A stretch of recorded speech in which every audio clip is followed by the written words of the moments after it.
Lo pernah ngebayangin gak sih? Kalau duit 1.000 perak yang lo punya tiba-tiba besok pagi jadi 17.000 perak. Bukan karena menang undian tapi karena sistem di pasar yang tiba-tiba bilang, ini harganya naik 17 kali lipat, deal. Kedengarannya kayak mimpi basah yang gak mungkin kejadian di dunia nyata. Tapi, buat lo yang ngikutin berita ekonomi, atau sekedar iseng buka aplikasi trading saham, lo pasti pernah dengar nama saham RLKO. Ini bukan saham teknologi yang bikin inovasi gila, bukan juga perusahaan minyak yang nemu ladang baru. Ini perusahaan properti, tapi dia melakukan hal yang mind-blowing. Sahamnya naik dari 50 per lembar, yang di dunia pasar modal disebut gocap, terbang ke atas 850. Artinya, naik lebih dari 17 kali lipat dalam waktu singkat. Sontak, fenomena ini langsung viral. Judul-judul bertebaran, modal gocapan jadi jutaan, mendadak kaya dari saham tidur, dan seabrek judul provokatif lainnya. Semua orang yang gak main saham pun jadi bertanya-tanya, gimana caranya ini bisa terjadi? Apakah ini murni keberuntungan, manipulasi bandar, atau ada trik legal yang hanya diketahui segelintir orang? Untuk penjelasan selanjutnya, terus tonton sampai habis, dan akan dibawakan oleh rekan saya. Di kanal Tahu Gak Sih Lu kali ini, kita bukan mau ngajarin lo trading saham. Tapi, kita mau bongkar tuntas, step by step, rahasia di balik fenomena RLCO. Kita akan bedah, kenapa saham gocap yang biasanya dianggap sampah, bisa mendadak reinkarnasi jadi permata yang harganya selangit. Dan yang paling penting, kita akan fact check mitos kaya mendadak itu. Karena percaya sama gue, selalu ada cerita di balik layar yang jauh lebih rumit daripada sekadar angka 17 kali lipat. Sebelum kita bahas kenaikannya, kita harus ngerti dulu kondisi awalnya. Saham RLCO atau PT Mahardika Gatra Tbk sebelum terbang itu adalah saham tidur yang udah lama banget mendekam di harga Rp50. Lo harus tahu, di pasar modal Indonesia, angka Rp50 itu bukan sekadar harga. Itu adalah lantai dasar atau yang kita sebut gocap. Saham-saham yang udah nyentuh Rp50 itu biasanya nggak bisa turun lagi, karena Rp50 adalah batas minimal harga saham yang diizinkan di Bursa Efek Indonesia, setidaknya untuk mayoritas saham. Bayangin gini, lo punya warung kopi. Kopi lo udah nggak laku, sepi pembeli, dan lo jual dengan harga termurah, katakanlah Rp5.000 per gelas. Karena nggak laku-laku, lo pengen nurunin harganya lagi jadi 1.000. Tapi asosiasi warung kopi bilang, nggak boleh, minimal harga secangkir kopi adalah Rp5.000. Nah, itu analogi buat saham gocap. Mereka stuck di sana. Investor lama udah pada jengkel, duitnya kayak diikat, nggak bisa dijual rugi lebih rendah, dan gak ada yang mau beli. Ini yang bikin saham gocap sering dicap sebagai saham zombie atau saham mati. Kenapa RLCO bisa nyampe ke gocap? Karena selama bertahun-tahun, kinerja keuangannya gak meyakinkan. Perusahaan properti yang punya masalah dengan cash flow dan utang. Gak ada sentimen positif. Jadi para investor yang awalnya tertarik saat IPO, pelan-pelan cabut.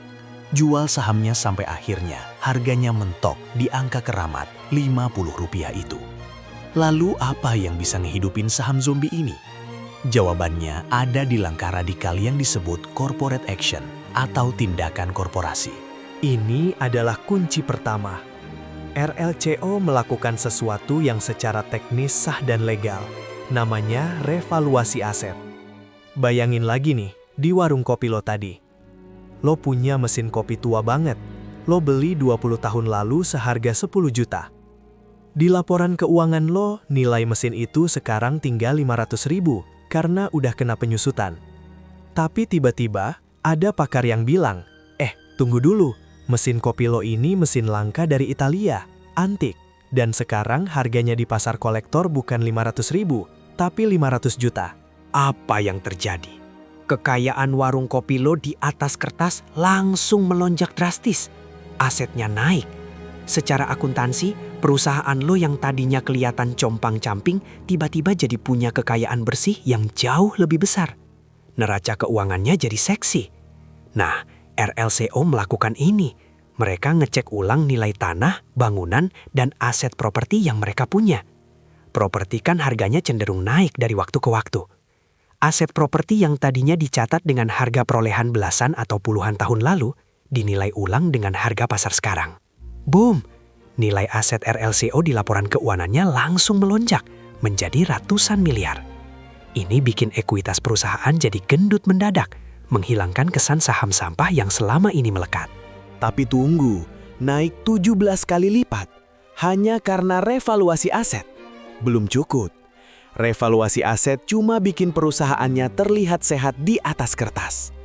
Untuk ngegerakin harga saham dari 50 ke 850, butuh amunisi yang jauh lebih besar. Amunisi itu namanya private placement. Ini dia, plot twist dan rahasia utamanya. Kenaikan harga 17 kali lipat itu bukan didorong oleh lo dan gue, para investor retail yang rebutan beli saham. Kenaikan itu didorong oleh kesepakatan rahasia yang melibatkan investor strategis super gede. Istilahnya adalah private placement atau penawaran umum terbatas. Secara sederhana, ini adalah aksi korporasi di mana perusahaan menjual saham baru ke calon investor tertentu, bukan ke publik. Jumlah sahamnya terbatas, investornya juga terbatas. Di kasus RLCO, setelah nilai aset mereka direvaluasi dan terlihat sehat lagi, mereka cari investor strategis. Investor ini setuju untuk menyuntikkan modal segar ke perusahaan. Tapi di harga berapa? Di sini kuncinya. Mereka setuju membeli saham baru RLCO di harga yang jauh lebih tinggi daripada harga pasar Rp50. Katakanlah, mereka setuju di harga Rp850 per lembar. Kenapa investor ini mau bayar mahal? Karena mereka tahu aset perusahaannya udah direvaluasi. Mereka nggak beli saham gocap. Mereka beli saham yang fundamentalnya udah dibenerin. Nah, ketika RLCO mengumumkan private placement dengan harga Rp850 kepada investor strategis, pasar langsung dapat benchmark harga baru. Bursa Efek Indonesia secara otomatis akan menganggap, jika ada investor gede berani bayar Rp850, maka nilai wajar saham ini memang segitu. Saham yang tadinya gocap, tiba-tiba dipaksa naik oleh pasar ke harga baru yang ditentukan oleh kesepakatan internal itu. Inilah yang bikin harganya meroket 17 kali lipat. Oke, jadi sahamnya naik 17 kali lipat.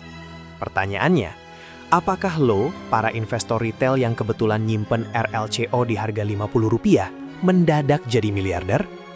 Jawabannya, ironisnya, kemungkinan besar tidak. Dan ini bagian yang sering ditutup-tutupi oleh hype media. Mekanisme kenaikan yang instan dan ekstrim seperti ini seringkali diikuti oleh suspensi trading saham oleh BEI atau pembatasan. Kenapa? Karena pergerakannya gak wajar dan ekstrim. Tujuannya untuk meredam spekulasi gila-gilaan. Bayangin, lo punya 1000 lot RLCO di harga Rp50. Lo tahu harganya udah Rp850. Lo pengen jual semua dan kaya mendadak. Tapi tiba-tiba BEI ngunci sahamnya. Lo gak bisa jual. Atau kalaupun gak dikunci, likuiditasnya tipis. Maksudnya, gak ada yang mau beli saham lo di harga Rp850 dalam jumlah besar. Buat investor retail lama, lo untung di atas kertas. Tapi buat merealisasikan keuntungan 17 kali lipat itu, butuh likuiditas yang gila-gilaan dan waktu yang lama. Belum lagi resiko harganya balik lagi ke bawah, kalau fundamentalnya nggak kuat menopang harga barunya. Fenomena RLCO ini adalah studi kasus klasik tentang bagaimana aksi korporasi besar bisa menciptakan ilusi cuan cepat bagi retail. Padahal yang paling diuntungkan adalah pemilik modal besar yang masuk di tahap paling krusial. Lo cuma kebagian remah-remah hype-nya aja. Sekarang kita bahas dampaknya, terutama buat lo yang sering tergoda buat ikut-ikutan beli saham yang pom-pom naik gila-gilaan. Kejadian RLCO ngasih kita pelajaran penting. Harga saham itu bisa dipengaruhi oleh sentimen dan strategi korporasi, bukan melulu oleh laba bersih per kuartal. Jadi, kalau ditanya gimana caranya saham RLCO naik 17 kali lipat? Jawabannya adalah kombinasi dari 3 hal. 1. Pembersihan neraca. 2. Suntikan modal strategis. 3. Katalis sentimen pasar. Ini bukan keajaiban, bukan juga rumus matematika yang bisa lo terapin ke semua saham gocap. Pelajaran terbesar dari saga RLCO ini adalah bahwa di pasar modal, jalan pintas menuju kekayaan itu hampir selalu mitos. Angka 17 kali lipat itu adalah hasil dari permainan yang sangat besar, melibatkan suntikan dana miliaran dan strategi korporasi yang matang. Pasar modal itu kayak lautan. Saham RLCO yang melonjak 17 kali lipat itu ibarat ombak tsunami yang megah, indah dan menakjubkan dari jauh. Tapi kalau lo gak punya kapal yang kuat dan lo cuma ngandelin perahu kertas, lo bakal terseret dan tenggelam. Jadi, besok kalau lo dengar berita tentang saham yang naik gila-gilaan, jangan cuma lihat angkanya. Jangan cuma lihat persentase keuntungannya. Tanya diri lo, kenapa? Bagaimana? Dan yang paling penting, siapa yang beneran diuntungkan dari skenario ini? Gue harap setelah nonton video ini, mata lo makin terbuka. Jangan jadikan pasar modal sebagai tempat lo berharap menang lotre. Jadikan sebagai tempat lo berinvestasi di bisnis yang lo pahami, yang fundamentalnya kuat, bukan sekadar ikut-ikutan hype yang umurnya cuma seumur jagung. Udah paham kan? Kalau lo punya saham gocap yang lo harap bisa jadi RLCO kedua, coba share di kolom komentar saham apa itu dan kenapa lo percaya dia bisa bangkit. Jangan lupa like video ini kalau lo ngerasa dapat ilmu baru yang bikin mind blown, share ke teman lo yang suka main saham, dan subscribe ke channel Tahu Nggak Sih Lu buat bongkar rahasia-rahasia lain yang ada di sekitar kita. Sampai jumpa di video selanjutnya.